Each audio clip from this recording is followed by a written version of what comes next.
The Hall of Concordance had been designed to intimidate. Its ceiling arched so high it vanished into mist, supported by living columns of bioluminescent stone that pulsed with the slow rhythm of the Varelian Empire. At the far end of the chamber rose a throne grown rather than built, woven from crystal and chitin, humming with ancient power. Upon it sat Queen Xylothra, sovereign of 7 systems, devourer of rebellions, and judge of 1,000 conquered species. When the human was escorted inside, the hall fell silent. Ambassador Elias Grant did not look impressive by Varelian standards. He was small, soft-skinned, lacking claws, mandibles, or armor plates. He wore a simple dark uniform, no visible weapons, no guards of his own. To the watching nobles, generals, and priest castes, he looked like a curiosity, another fragile creature about to learn its place. Queen Xylothra's compound eyes focused on him, pupils narrowing. "So," she said, her voice echoing through translators embedded in the walls, "you are the human who dares to speak for your species." Elias inclined his head, respectful but not submissive. "I am. You stand accused of violating imperial borders," the queen continued. "Your fleets trespassed into the Nerith Expanse, a region claimed by my throne for 3 centuries. For this offense, your kind faces extermination." A ripple of approval passed through the court. This was how things always went. Elias looked up. "Then," he said calmly, "this meeting is overdue." A hiss of surprise swept the chamber. Xylothra leaned forward, her massive form casting a shadow over him. "You show remarkable courage for prey. Know this, human, 1 word from me, and your planet burns. Your species becomes a footnote in our archives." Elias met her gaze. "And 1 choice from you," he replied, "determines whether you gain an ally, or awaken something you truly don't understand." Silence fell like a blade. The queen's mandibles flared. "Is that a threat?" "Yes," Elias said. "And a warning." The guards tensed, weapons primed. No one spoke to the queen like that and lived. Xylothra laughed, a sound like grinding stone. "You threaten death to a being who has outlived stars." Elias shook his head. "No. I threaten consequence." The queen gestured lazily. "Explain yourself before I have you disassembled." Elias took a breath.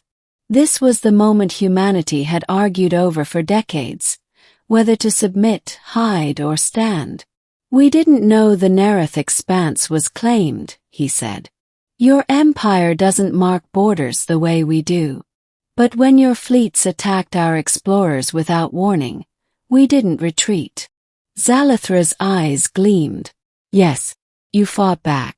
Poorly." Elias allowed himself a small smile.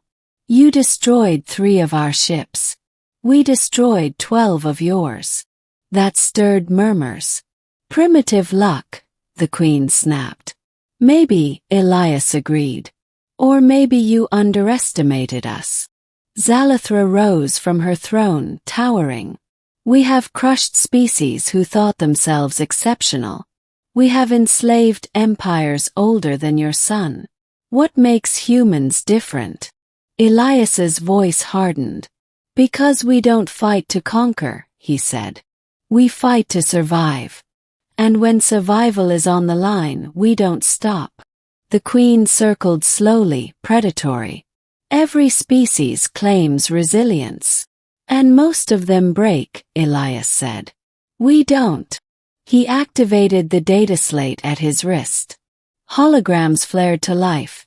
Images of ruined human cities, scorched landscapes, orbital debris. "We come from a death world," Elias continued. "Plagues, wars, asteroid impacts, nuclear fire. We've tried to wipe ourselves out more times than your empire has existed." The court watched uneasy. "And yet," he said, "we're still here." Xylothra paused. Interesting history. Irrelevant. Elias looked directly at her.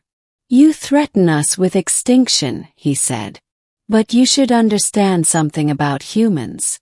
When faced with annihilation, we don't beg. The queen's voice dropped. You challenge a queen in her own hall. Yes, Elias said. Because if you destroy us, we will take you with us. The hall erupted in shocked gasps. That is impossible, Xylothra snarled. Elias tapped the slate again. New projections appeared. Weapon schematics, star charts, simulations of chain reactions ripping through hyperspace lanes. You rely on hyperspace nodes to connect your empire, he said. We discovered how to destabilize them. Permanently. Xylothra's eyes widened despite herself. You would collapse your own region of space, she said. Kill billions. Elias's jaw tightened. If the alternative is our extinction. Yes. The queen studied him in silence. This is madness, she whispered. No, Elias replied softly. This is humanity. He took a step forward, ignoring the guard's raised weapons. You called us prey, he said. But prey doesn't stare down a god and say, try me. Xylothra returned to her throne slowly. For the first time in centuries, doubt flickered across her alien features. You threaten mutual destruction, she said. That is not victory. No, Elias agreed. It's deterrence. The queen drummed her claws against the armrest. Why come here at all? Why not strike first? Elias met her gaze evenly. Because we'd rather live, he said. And because we believe the galaxy is better with us in it. Long moments passed. Finally, Queen Xylothra exhaled, a sound like a storm receding. You are either the bravest creature I have ever encountered, she said, or the most dangerous. Elias smiled faintly. Usually both. The queen raised her hand. Withdraw your fleets from the Nereth expanse.